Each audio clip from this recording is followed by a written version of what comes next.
So today let's look at a few interesting facts about transportation in Nigeria.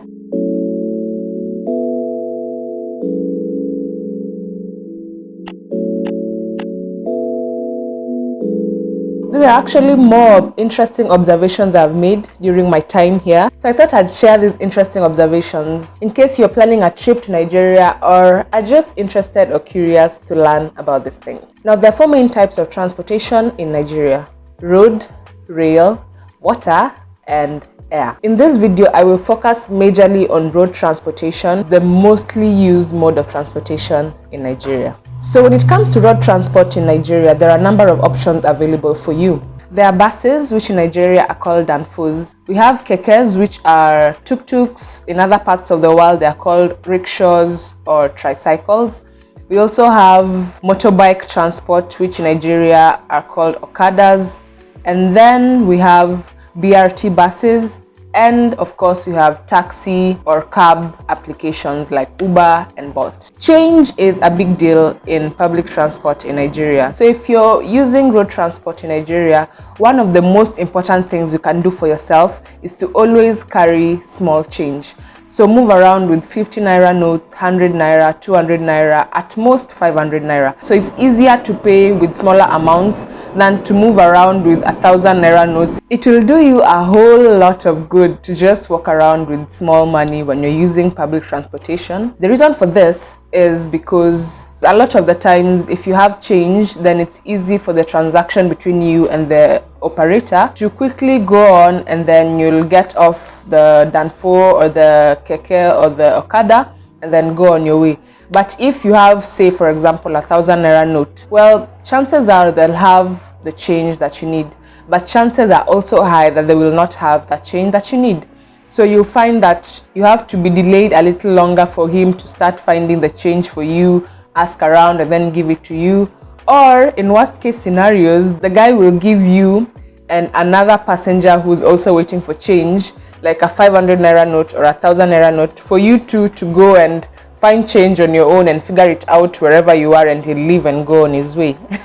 So to avoid all these inconveniences, just carry small amounts of money if you plan on using public transportation. Another interesting fact, and I've talked about this before, is that in Nigeria, driving is done on the right-hand side. I actually learned this recently, that before independence, it was actually left-hand driving, but then after 1972, it was changed to right-hand driving, and that is the case to date. Another interesting fact is that Nigeria has the largest road network in the whole of West Africa, and it also has the second largest road network south of the Sahara. It's amazing, right? And it's something to be proud about. The sad part, however, is that most of the roads are not so well maintained, and so you'll find that over time there's potholes or tarmac that has worn off, and so some of the roads are not so very well maintained, which is why when you're in a danfo or a keke or an okada, you'll find yourself, especially in Lagos,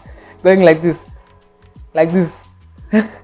And now this is something that I mentioned in the video about general unspoken rules about life in Nigeria, but I'll mention it here again because it has to do with transportation. Now, if you plan on using Okada, chances are high that you might sit with a stranger on one bike.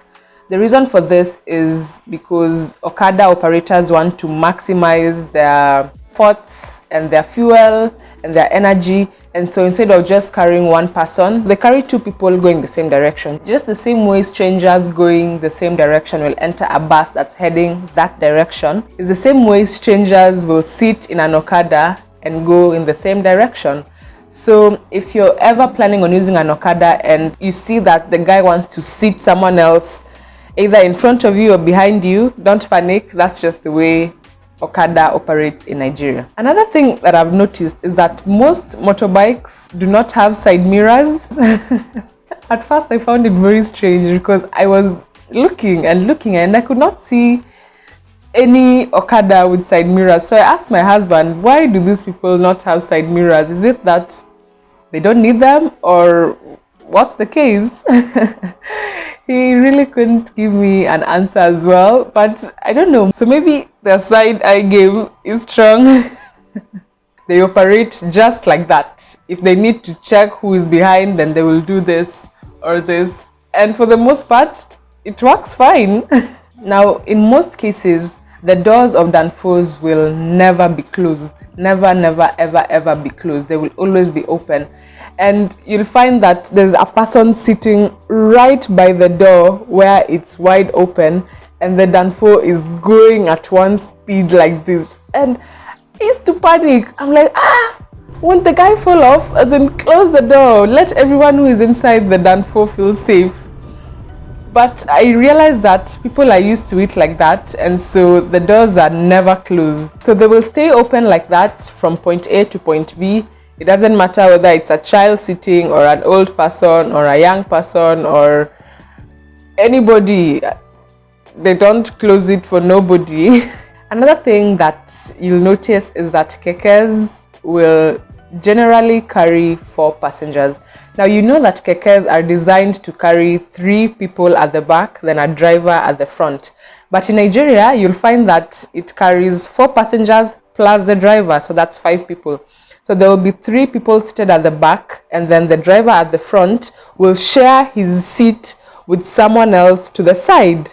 So that's 1, 2, 3, 4, 5. And in some circumstances, I've seen a keke seat 6. So there's 3 at the front, then there's a driver and 2 people flanking him on each side. This is usually the case when there are not a lot of kekes available. Maybe it has rained and traffic is crazy, so very few kekes are available for that route. So people will be scrambling to enter that keke, and then you'll find that there's 3 at the front, 3 at the back, and they go just like that. You will also notice that motorbikes and tricycles, which are okada and keke, have designated routes. So in Kenya, you can easily stop a bike guy and tell him, look, I'm on Valley Road and I'm going to South B, which is on the other side of town, and they will easily take you there and ask for money accordingly. But the case, especially in Lagos, is that they have designated routes. So if this bike is operating only from Isolo to Sele, that's it. If you're in Isolo and you want to go to the island, chances are the guy will not probably take you because that's his designated route. The chances of them straying to go a different route are very minimal unless you talk to them nicely, and if they do, then they will charge you a much higher price. So they have designated routes that they go to from point A to point B and back. On the plus side, motorbikes and tricycles are your best bet if you're planning to go into the smaller routes within the estates, unlike danfos, which use the main roads. So if you're looking to go into the nooks and crannies of estates and towns, then motorbikes and tricycles are your best bet. Also, if you're in a hurry and you want to use public transportation, then motorbikes are your best bet. Do not enter a danfo because you will probably be stuck in traffic. Kekes are kind of an in-between because they can also go through the smaller routes that have less traffic. But if you're in a hurry, just use a motorbike. Now, when I speak about motorbikes, one thing that cannot go without being mentioned is that speed limits are a rumor in Nigeria. The speed at which okadas move in this Nigeria is scary for a first time. Those guys move at a speed that I do not think I've seen anywhere else in my life.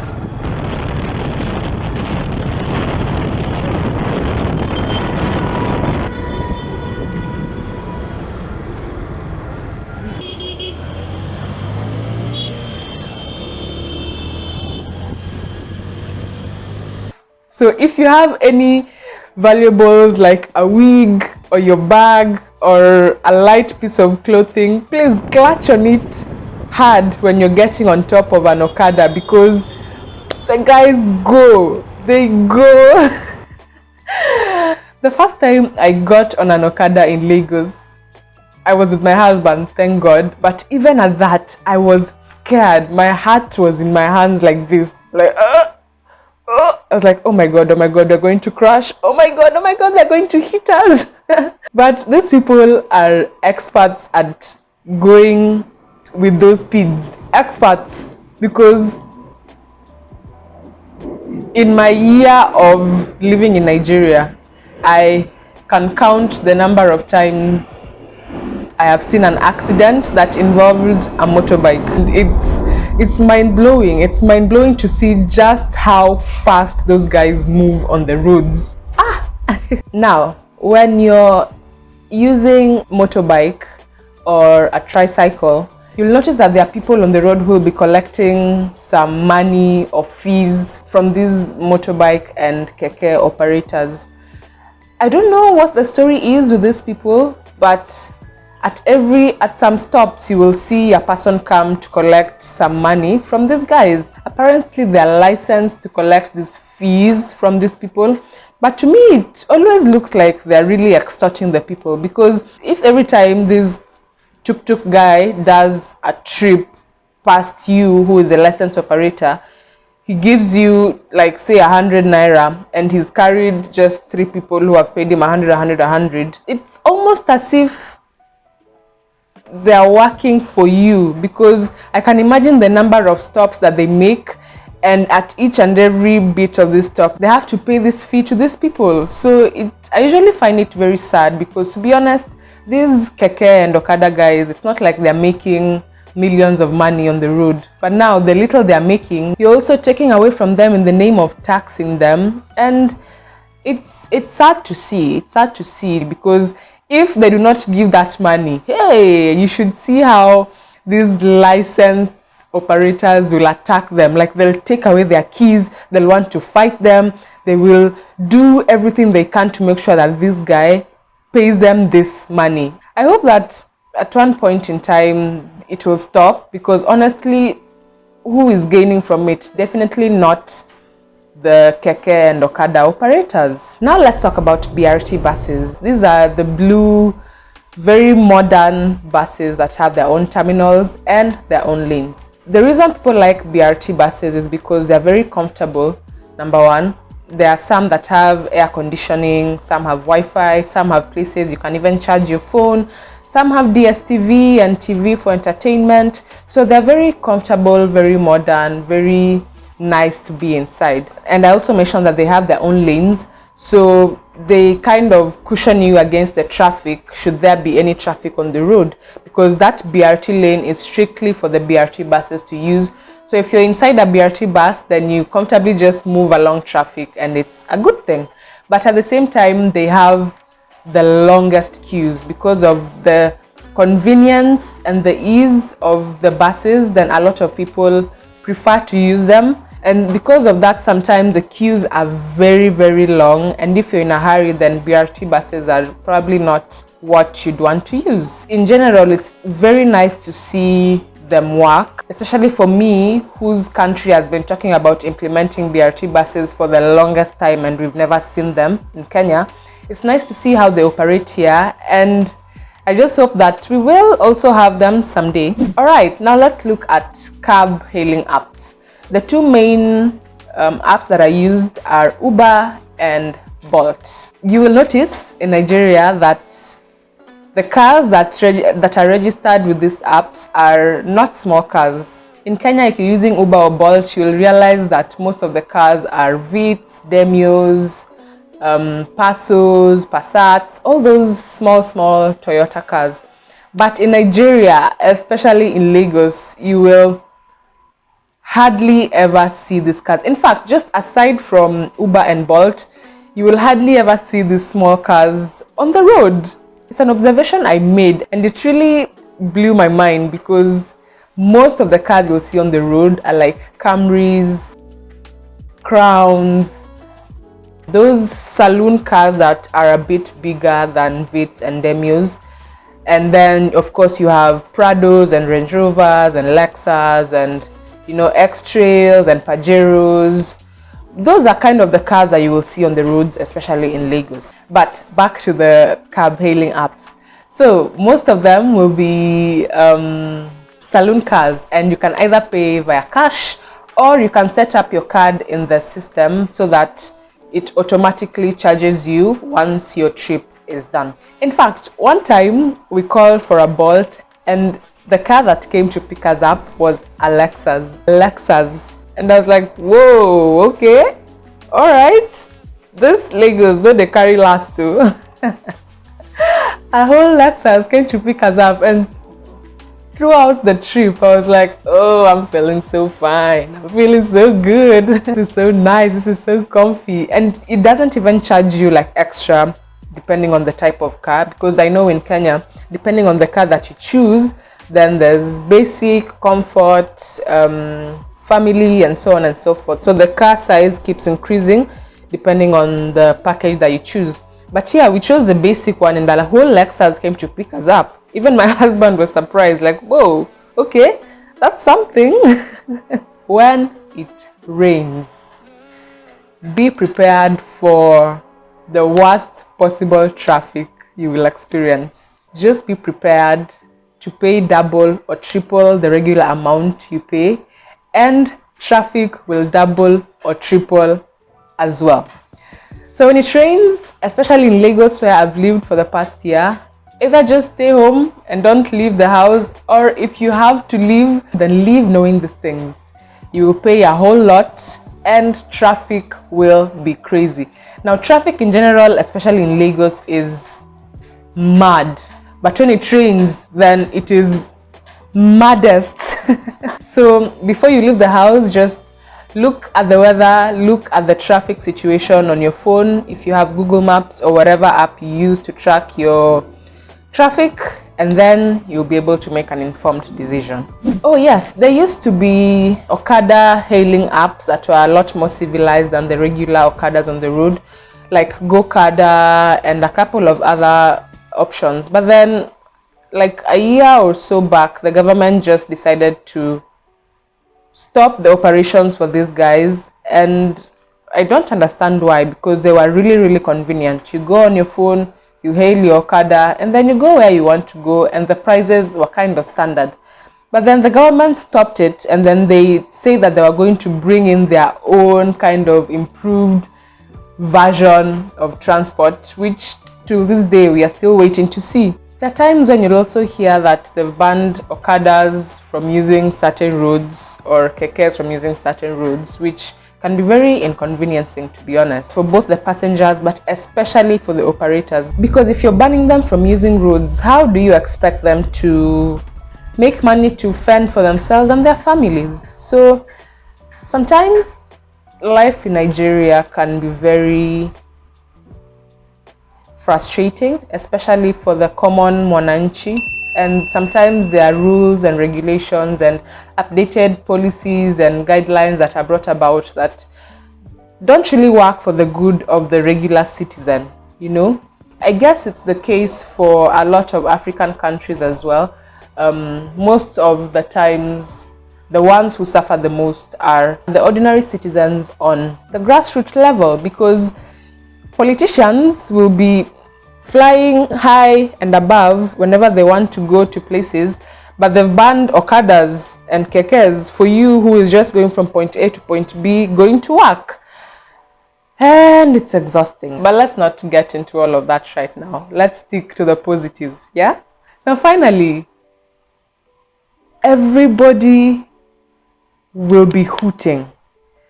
The amount of hooting you hear in Nigeria is... People hoot to say, please, oh, I'm passing. Just know that I'm passing. They will hoot to say, get out of the way. They will hoot to say, hello, I see you. They will hoot to say, please, sir, open up the traffic. We want to go. So imagine kekes hooting, okadas hooting, people in their cars hooting, danfos hooting, everybody is hooting. It gets so loud and so chaotic. If it's the first time you're experiencing it, you might be taken aback for a while. Because for me in Kenya, we hardly ever hoot, and if someone hoots, it's because something has really happened. In Nairobi, for example, if someone drives up to a gate, they will hardly ever hoot. In fact, there are specific signs that say no hooting. So if you drive up to a gate, the guy who is manning the gate will see your car lights, and then they'll come and open it. Even on the road, people only hoot when, someone maybe crossed the road wrongly, or someone cut them through the traffic in a very bad way. Then they'll hoot to know that, hey man, that was not cool, stop. Or to warn them that you're going to hit me, so I'm going to hoot to alert you. But in Nigeria, you hoot for all seasons and all reasons. And that still adds to the character and the life in Nigeria. Alright, I hope you found this video useful and interesting. Oh, I did not introduce myself today. My name is Laura. I'm a Kenyan living and thriving in Lagos, Nigeria.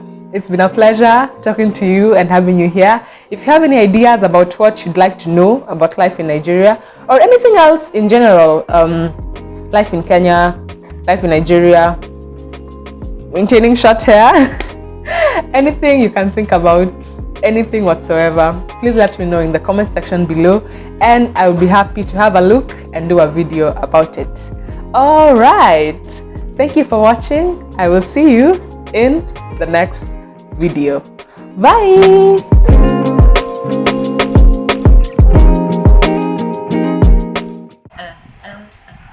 Tennessee 250, come a lolititi, Giuseppe Zanotti, in a Maserati, Edgy baby easy, fine but like easy, you won't kill somebody, hello sweet melody, don't value, hey.